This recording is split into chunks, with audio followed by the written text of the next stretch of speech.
and welcome to Teen Kids News. I'm Lila. We've got a lot to cover in this week's show, so let's get started. Here's our top story.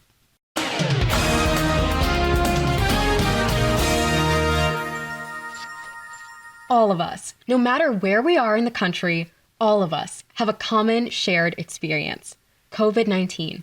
As Alexandra reports, where we were living, how old we were, what kind of work our parents did, these vary from place to place, even from teen to teen. But what doesn't vary is the simple truth that COVID has no doubt left its mark on teens. So much so that some call us the COVID generation. Because it was really scary just thinking about the world around you. And I was in 6th grade when COVID happened. So living through COVID was just very intimidating because you don't really understand what's going on, but you just see a bunch of people panicking. Fortunately, the panic is gone. But for many of us, scars remain. And what effect is that having? To discuss this, we're joined by Dr. Josh McConkey. Working in an emergency room during COVID, he saw its effects firsthand. The crisis of people getting sick is hopefully behind us. But some effects of COVID still linger, don't they? They certainly do. In my emergency rooms, I see a lot of those effects. We see a lot of the mental health crisis that is affecting teenagers. We see increased rates of anxiety and depression and that fear of missing out that you all feel. We've spoken with a number of teens, asking them to share their thoughts on the impact COVID has had. I think COVID definitely impacted a lot of teens by giving them a lot of anxiousness. That's certainly true, isn't it, Doctor? Teens today do experience more anxiety. There's a very rising mental health crisis. I see a lot of anxiety and I see some depression. And unfortunately, I have seen some suicides as well, which are always hard to deal with. But the good news is we can do something about it. For those who feel anxious, even depressed, what do you recommend? Don't keep those feelings to yourself. Make sure you let your parents know, your teachers know, let your friends know, all those people around you. Let them know. Don't keep it to yourself. One of the issues we've heard a lot about is social isolation. For example, I like physical touch and hugs a lot, so it was way harder for me personally because I was only able to text and call my friends and FaceTime sometimes, but not being able to see them every single day for school, it was way harder, I think. Those feelings of isolation were felt by everybody, myself included. So when your only interactions with people are over video screens, they shut down schools for a while, they shut down community centers, and that was the only interactions with your friends and sometimes your family, like your grandparents, was over video screens. So that was critical for your development, and that's why we see some of these mental health crisis issues. How can we fix that? The best way to fix that is to get out and get engaged in your community. Put down the screen, get out from behind the phone, and go out in your community. Go play some sports, get outside, go see your friends, volunteer, go to your animal shelter. There's so many things that you can really do to help with that. Another issue that came up was a lot about our education. I think COVID has had an impact on our learning abilities because I know personally I was home pretty much my entire 8th grade year during COVID, so I felt like I didn't really learn everything that I needed to. Well, that's the good news is you can definitely do something about it, but you do have to be proactive and let people know. There's tutoring and after-school programs available. You just have to ask. Not only are you a doctor, you're also a colonel in the U.S. Air Force Reserve, as well as an author. In your book, Be the Weight Behind the Spear, one of the reoccurring themes is resilience. For our younger viewers, the dictionary defines resilience as the capacity to withstand or to recover quickly from difficulties. For some teens, not all the effects of COVID have been harmful. But in day-to-day life, I actually think I benefited. It taught me that I have to kind of be responsible for myself and I have to be in charge of getting my own stuff done, like schoolwork or chores, and it just kind of helped me mature a little bit, in my opinion. That right there is a perfect example of resiliency. You encounter an issue and you take charge of that yourself and work on fixing that. So taking charge of your life, making sure that you're putting that time in, being accountable, taking ownership of the problem, that is a perfect example of building resiliency skills. Another example of resiliency is a sense of humor. Here's how one teen answered our question about the difficulties he faced. During COVID, I would say the difficulty is going to the bathroom because, there was barely any tissue. You go to the bathroom, all of it was just gone. That is certainly one way to deal with it. And that's a great example of resiliency. Humor. If you can joke about it, then that shows great resiliency skills. Good to know. I, for one, will try to laugh more. Thanks, Dr. McConkey. Thank you very much for having me on the show today. Yes, many of us are still feeling the effects of the COVID crisis.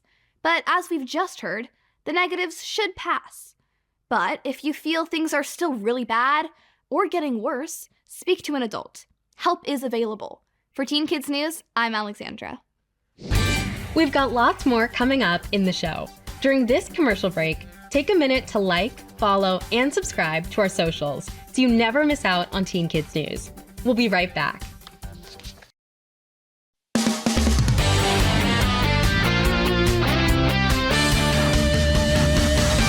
We can all use some advice on how to do our best in school. So, Kristen's back with another Make the Grade report. Filling out college applications can be a real pain. Ask anyone who's done it.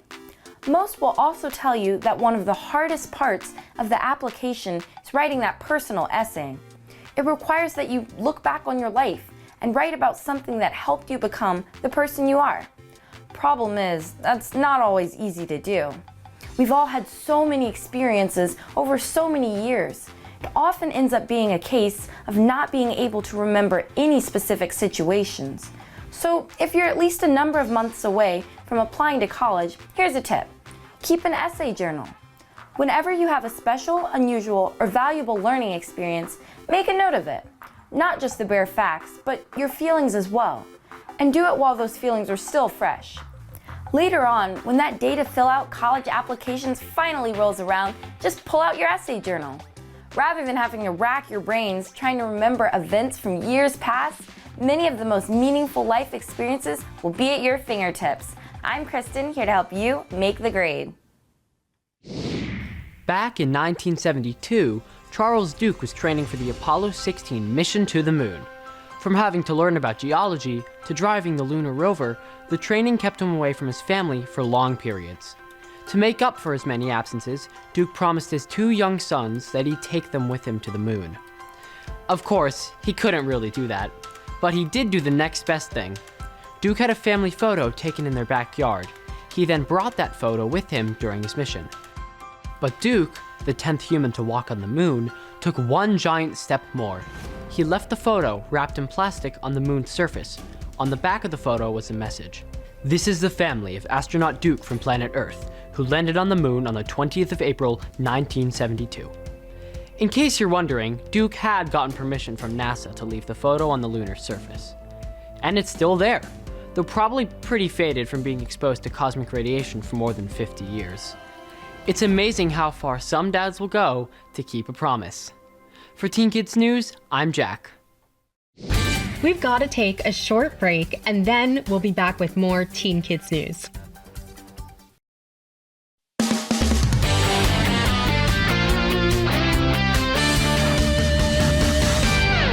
E-cigarettes.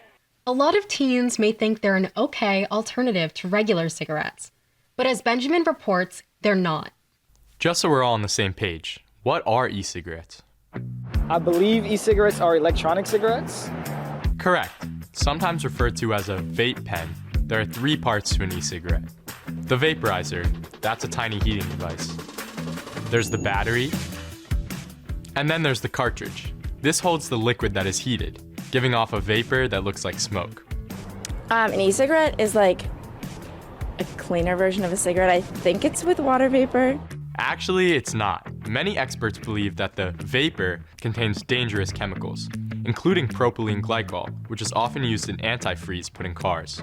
The biggest issue with nicotine is that it's very, very highly addictive. And nicotine of itself can cause long-term health issues to your heart, to your lungs, and the brain with memory issues, with behavioral problems. I think e-cigarettes are worse for teenagers than regular cigarettes because e-cigarettes give you a false sense of security. You tend to think, oh, they're safer, it's just the nicotine and not all those other chemicals. but really the nicotine is what hooks you, what gets you addicted to smoking. Yet many teens continue to vape. According to the federal government, more than 2.5 million high school and middle school students use e-cigarettes. What may confuse many teens is that they hear that adults use e-cigarettes as a supposedly healthier alternative to smoking. And I think it's meant as a way for people to quit smoking so it's not as addictive as real cigarettes. But, as we've heard, e-cigarettes still have nicotine. So don't make the mistake of believing they're safe. I understand the sort of the coolness of it, and you think that you might see other adults doing it, which makes you think that it's safe, but it's really not safe for anyone, and it's especially harmful for the teenagers. I think teens smoke e-cigarettes because they think it's cool and that it's like a social thing to them, and they don't think it's as bad as normal cigarettes. Probably from peer pressure, just to look cool. Here, I just think people see other people doing it, and that's why they do them so much. Adding to the attraction is the fact that e-cigarettes can often come in different flavors. For example, they can be made to taste like fruit or even candy. I think e-cigarettes come in different flavors to appeal to more people than just normal cigarettes do. I think because it appeals more to kids and it'll make them want to buy it. So when you're using a vape, even if it's a flavored vape, no matter what kind of vape it is, there is nicotine in the vape.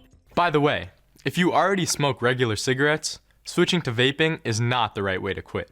E-cigarettes should not be used as a method to stop smoking. There are other better ways that can be used under a doctor's care to help curb the smoking cravings. There's a lot we still don't know about e-cigarettes, but one thing is for sure. E-cigarettes are no match for a healthy lifestyle. If you do smoke and want to quit, you can call 1-800-QUIT-NOW. They even have a special program just for teens. I'm Benjamin for Teen Kids News.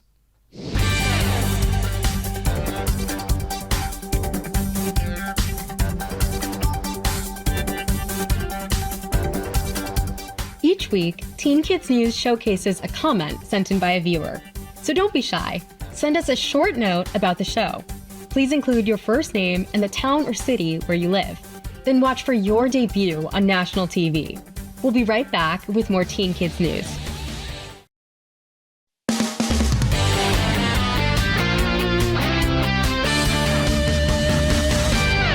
Next time you're in the kitchen, you might want to give this tip from Katie a try.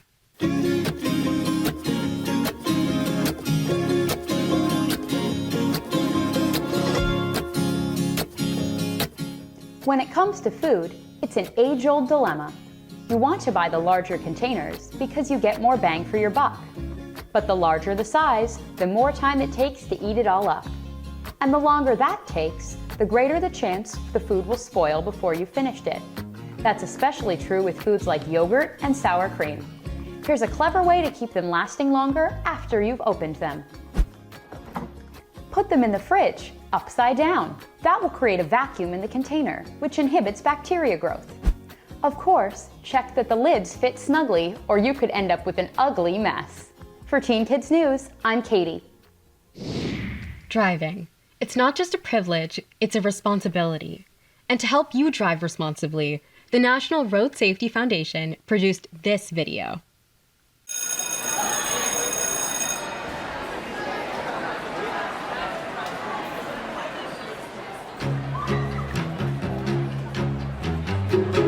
Hey, what's up, loser? Bullies. Get out of the way, nerd. They're in school.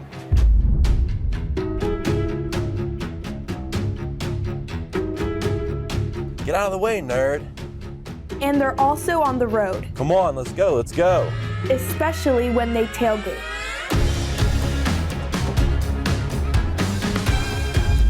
Here, a sudden stop is no big deal.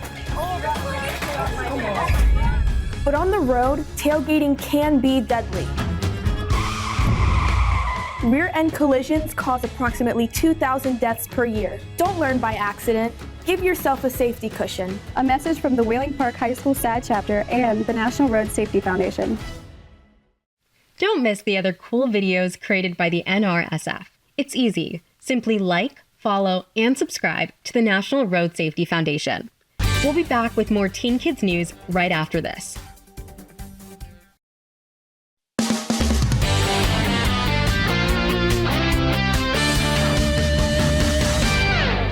largest living things walking the earth. And in many ways, they're surprisingly human. In this segment of Can You Believe It?, we get up close and personal with elephants.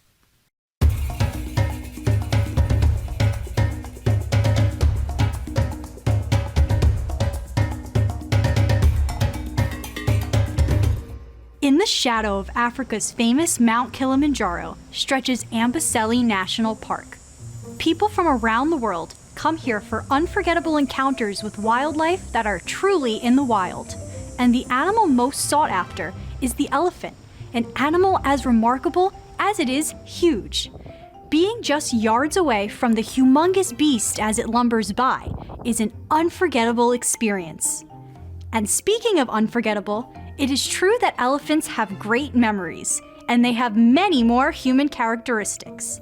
For example, elephants live about as long as we typically do, 70 years.